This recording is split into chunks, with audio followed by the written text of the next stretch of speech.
Alam mo ba na kung nakabili ka ng 1,000 XRP noon habang mura pa ito, masasabi mong isa ka sa mga pinakamapalad na crypto investors ngayon?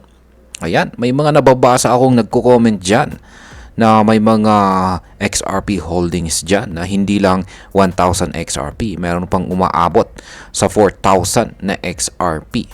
Kaya, ayan, kung isa ka po or kabilang ka po sa mga may 1,000 na XRP holdings dyan or mahigit 1,000 XRP, ay isa ka sa maaring pinakamapalad na crypto investors ngayon.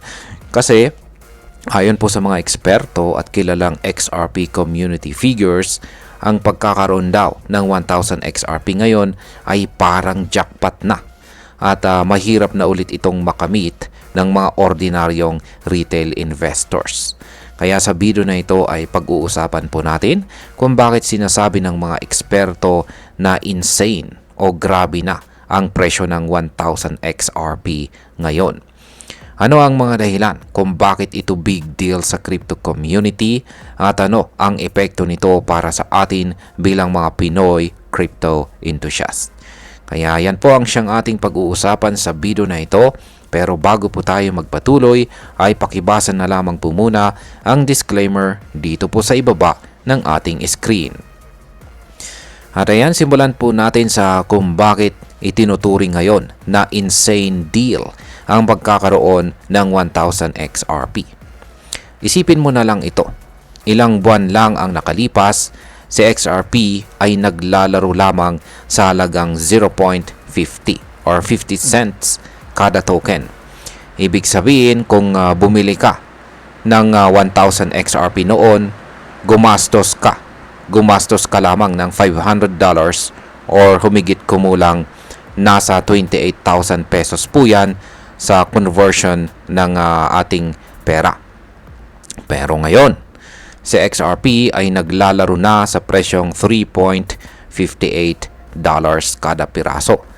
Kaya ang 1,000 XRP ngayon ay nagkakahalaga na ng $3,580 or mahigit 210,000 pesos.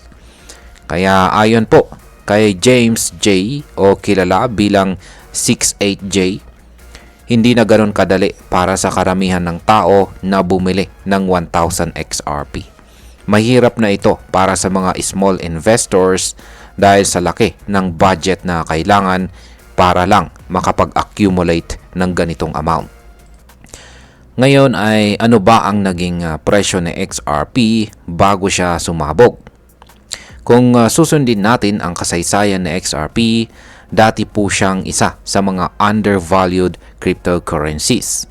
Hindi siya tulad ni Bitcoin or ni Ethereum na laging pinag-uusapan.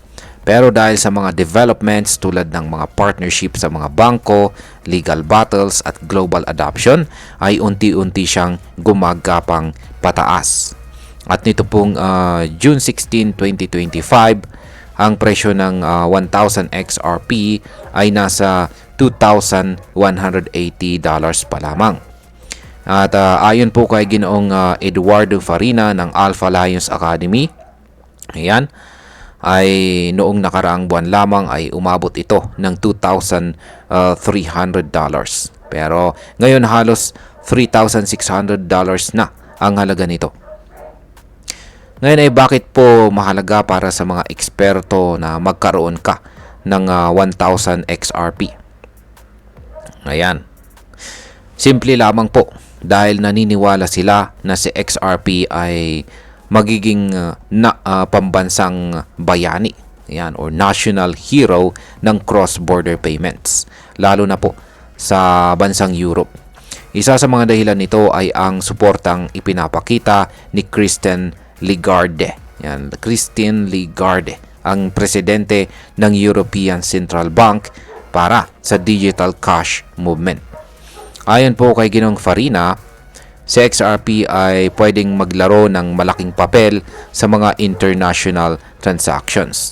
At kung may hawak ka na higit 1,000 XRP, baka ikaw ang isa sa mga makikinabang sa malaking transfer na yaman na ito. Ngayon ay gaano naman po kalaki ang pwedeng kitain kung meron kang 1,000 XRP?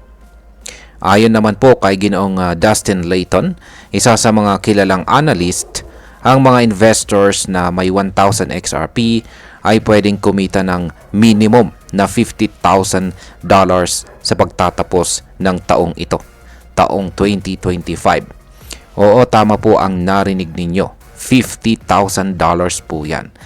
Kaya kung bumili ka po ng 1,000 XRP ngayon na nasa presyong $3,600 at umabot nga ito sa $50,000, ang total gain mo ay halos $46,400.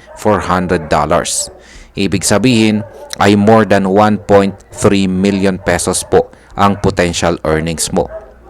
Kung sakaling totoo nga ang projection ni Ginoong Layton, ito na siguro ang isa sa mga pinakamasarap na long-term investments ng taon. Ngayon ay bakit po sinasabing swerte ka kung nakapag-accumulate ka noon pa? Ang katotohanan ay hindi lahat ng investors ay may kakayahang bumili ng malaking volume ngayon. Kaya nga ang mga unang nakabili kay XRP sa presyong mababa pa ay tinatawag na mapalad. Dahil ngayon, hindi na praktikal para sa marami ang bumili ng 1,000 XRP.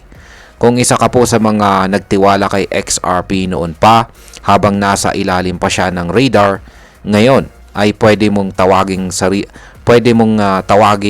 ang sarili mong early adopter o strategic investor.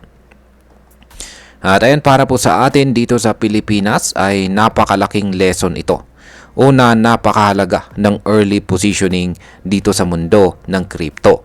Ibig sabihin ay dapat maaga tayong pumasok sa mga projects na may solid foundation at long-term vision gaya na XRP. Pangalawa, kailangan nating i-manage ang ating kapital ng maayos.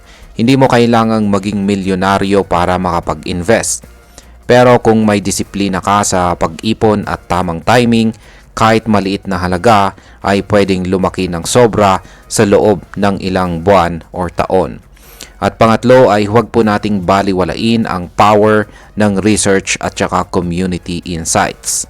Si XRP ay hindi po basta-basta umaangat.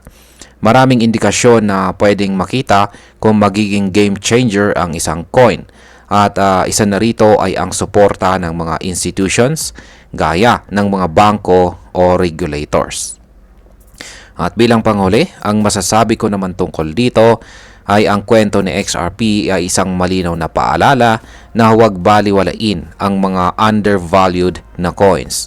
Hindi porket hindi pa sila sumasabog ngayon ay wala na silang potensyal. At kung may pagkakataon ka pa ngayon, kahit konti lang na makabili ng XRP, dapat mo na sigurong pag-isipan ito ng mabuti. Dahil sa bilis ng galaw ng market, baka bukas, makalawa, mas lalo pang tumaas ang presyo nito. Hindi natin masasabi kung kailan ang susunod na all-time high. Pero kung maganda ang fundamentals ng isang coin at suportado ito ng institutions, regulators, at malalaking crypto community members, malaki po ang chance na ito ay lumipad pa. At ayan, hanggang dito na lamang po tayo sa video na ito mga ka-crypto. Marami pong salamat sa panunood. Ingat po tayo lagi at God bless po sa ating lahat.